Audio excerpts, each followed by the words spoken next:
Hola, ¿qué tal? Un gusto en saludarles desde el Teatro Teresa Carreños, acá en el corazón de Caracas, donde está teniendo lugar el Foro Internacional Voces del Nuevo Mundo, Alianza de Periodistas para la Comunicación del Sur Global. Nuevamente, Venezuela vuelve a ser el epicentro de la solidaridad, de la unidad, también de la integración. Vamos a conversar, tenemos el gusto de tener acá en nuestro set a el experto en comunicación, periodista y también uno de los fundadores de Telesur, el señor Pascual Serrano. Y bueno, él estuvo por la mañana en la agenda de la mañana, que tuvo como puntos periodismo de pie frente a la dictadura del algoritmo, Medio Oriente, medios y comunicadores, objetivo militar y Madre África, visión propia y descolonial. Él tuvo, bueno, una intervención que me resultó bien interesante, Pascual, por eso te invité acá al set. ¿Cuál es el periodismo, a tu juicio, que se necesita, se precisa en estos tiempos del siglo XXI, cuando se está intentando construir un mundo multipolar? Bueno, y una de las ideas que he centrado era en que el periodismo del sur tiene que enfrentar, tiene que no aceptar, tiene que bloquear ese modelo dominante que hay en el primer mundo, de que los países occidentales son los supremacistas democráticos, donde respetan derechos humanos, respetan las libertades, y todo lo que les molesta, para ellos son dictaduras, no son democracias, y a partir de ahí ellos se consideran legitimados para violar el derecho internacional, para atacar, bombardear, invadir. Ese modelo mental es el que yo creo que tenemos que romper desde el periodismo del sur. Ayer decía una comunicadora en la previa a este evento, una comunicadora sudafricana, que los periodistas de los BRIC lo silencian y no quieren que se escuche su voz. ¿Cómo enfrentar el bloqueo mediático? Bueno, el bloqueo mediático siempre va a estar. Esto es un conflicto de guerra, quiero decir. El bloqueo mediático es como decir que en el terreno enemigo no te dejan estar allí pegando tiros, ¿no? Es decir, tú tienes que desarrollar tu modelo comunicacional, ¿no? Tienes que desarrollar tu modelo comunicacional, tienes que crear capacidad de difusión, tienes que hacer un periodismo más riguroso, más veraz, más verdadero que el de ellos. Tienes que demostrar que tus personajes están donde ellos no van, en los lugares donde está la verdad, donde están los pueblos, donde están los movimientos sociales, y tienes que dejar en evidencia que lo que tú estás manejando es la verdad frente al poder que son a los que ellos le dan voz, ¿no? Dicho esto, es capacidad de fuego mediático, ¿no? El que logre entrar en los terrenos poblacionales del otro y ganarse su credibilidad y su legitimidad. Bueno, ya hemos entrado en la era de la inteligencia artificial, de eso mucho se ha hablado aquí esta mañana. ¿Cuáles son los beneficios, a tu juicio? ¿Cuáles son los peligros? ¿Cómo encontrar, decía una ponente, entre un mar de mentiras, cómo encontrar la verdad? Bueno, ese es el dilema también del periodismo, ¿no? El problema es que yo creo que ahora las manipulaciones, las intencionalidades, las subjetividades se están vendiendo con un formato científico, técnico, impoluto, imparcial, virginal, mediante el discurso de la inteligencia artificial o mediante el discurso del algoritmo, ¿no?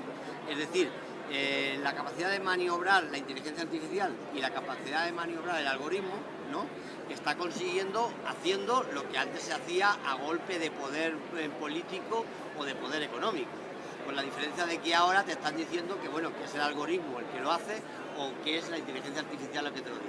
Es decir, detrás de las pautas de respuesta y de funcionamiento de la inteligencia artificial y detrás de los planteamientos de funcionamiento del algoritmo hay unas determinadas directrices que las da, como siempre, el dinero y el poder, ¿no? Claro. Eso es lo que tenemos que denunciar.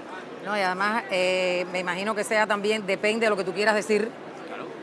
Exacto. Esto es como cuando en periodismo decías, traigo para ver el estado de este edificio, unos traían a un técnico y a un analista que te decía que el edificio le quedaban 2 meses para hundirse porque estaba en muy mal estado, y otros traían a un técnico que te decían que este edificio estaba estupendamente y le quedaban 200 años. Claro. Ninguno opinaba, simplemente había traído al técnico que ellos querían. Pues igual, aquí te traes al algoritmo que tú quieres y la inteligencia artificial que tú quieres para que digan lo que el poder quería que dijeran. ¿Y cómo sobrevivir a la censura del algoritmo?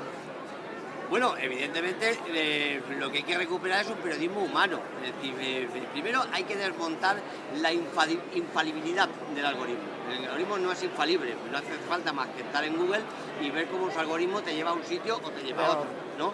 Es decir, hay que romper el mito del algoritmo. El algoritmo, evidentemente, es la mano invisible del mercado, pues ese es el algoritmo. Entonces hay que desmitificarlo. Y a partir de entonces empezar a hablar con criterios periodísticos. Consideramos importante lo que queremos que afecta a los pueblos, consideramos relevante lo que afecta con valores de justicia social y consideramos las voces que hay que dar, las que entendemos que proclaman un mundo más justo y denuncian injusticias. ¿Y qué hacer para fortalecer la capacidad crítica de las audiencias en esta era de la posverdad? Bueno, yo creo que de las audiencias y de los periodistas, porque creo que uno de los grandes problemas de esta profesión es despertar la capacidad crítica a los periodistas, porque si te das cuenta, el primero que se logra adormecer y al que se logra narcotizar es al profesional del periodismo. Así es. Entonces, yo creo que son las dos cosas. Los periodistas y las audiencias. Claro, son las dos cosas. Es decir, tenemos que formar unos periodistas rebeldes y críticos, luchadores, para poder dar mensajes, díscolos, ¿no? Y a partir de ahí, evidentemente, tenemos que trabajar con unas audiencias que cada vez aumenten su espíritu crítico. Además, trabajamos en un ambiente en un campo enemigo, que yo creo que es la reducción de los formatos y la simplificación del mensaje. Eso yo creo que ese es un problema. Yo le llamo la jibarización de la comunicación, es decir, cada vez todo tiene que ser más corto, más rápido, más espectacular. Y eso para el pensamiento crítico pues es malo, ¿no? Porque el pensamiento crítico necesita tiempo, necesita espacio, necesita reflexión. Entonces el espectáculo, la luz, el color, la brevedad y la inmediatez no son buenas dosis para un buen periodismo. Pero bueno, usted que es un experto en el pensamiento crítico, ¿cómo trabajar las redes con pensamiento crítico? Las redes que tienen que ser espectaculares y agresivas y breves. Bueno, las redes lo creo que hay que nutrirle de datos y de veracidad y de información seria, digamos, ¿no? Es decir, vivimos esa esclavitud, la del espectáculo y la del colorido. Eso me temo que poco podemos hacer ya para cambiarlo. Al menos utilizarlo eso para nuestros mensajes con contenido, con datos, con razonamientos y con argumentos. Es decir, no quedarnos en la epidermis del color y del espectáculo. Conseguir que esa superficialidad sirva para poder llevar un mensaje y una profundidad. No bueno, muchísimas gracias. De eso se está hablando acá en este foro internacional.